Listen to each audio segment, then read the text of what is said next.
And now we come to the final deserving.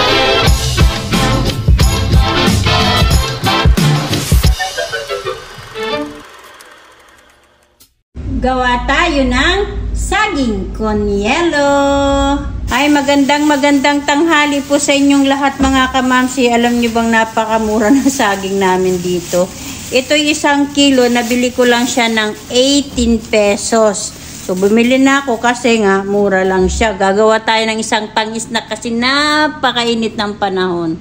Grabe, super init dito sa amin mga kamamsi.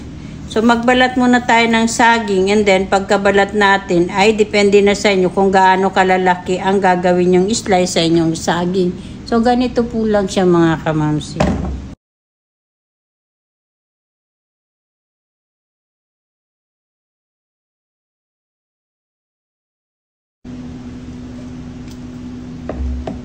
So, nabalatan at nagayat na natin yung ating saging. So, magluto na tayo. Maglagay tayo ng 3/4 cup na brown sugar. Then, tunawin natin yung asukal or i-caramelize natin.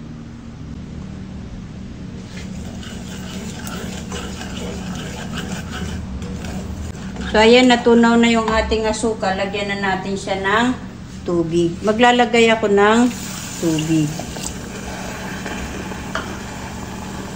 And then, halu-haluin nyo lang ito para matunaw yung asukal natin na kinaramelize.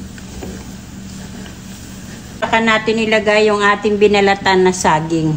Nakadepende na po sa inyo kung gaano katamis ang gusto ninyo sa inyong saging.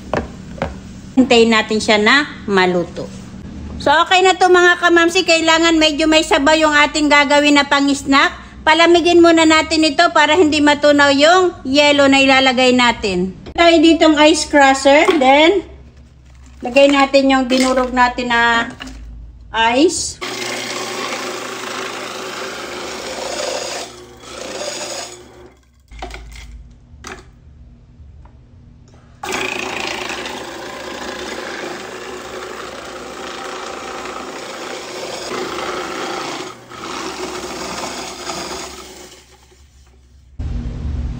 So, maglagay na tayo ng ice crust.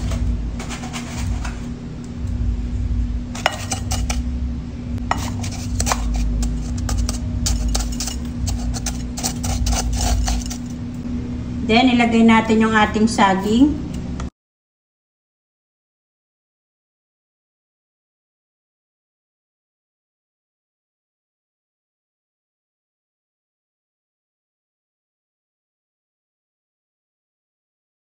Lagyan natin siya ng evaporated milk.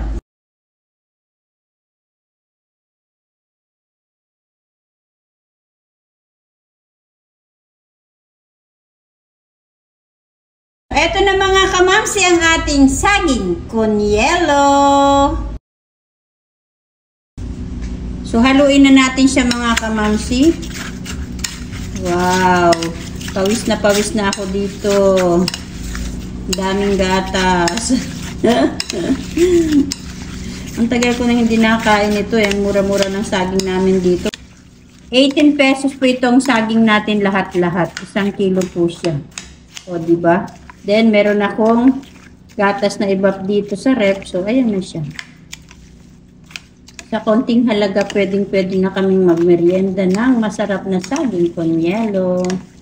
Kain po tayo mga kamamsi! Sarap. Grabe.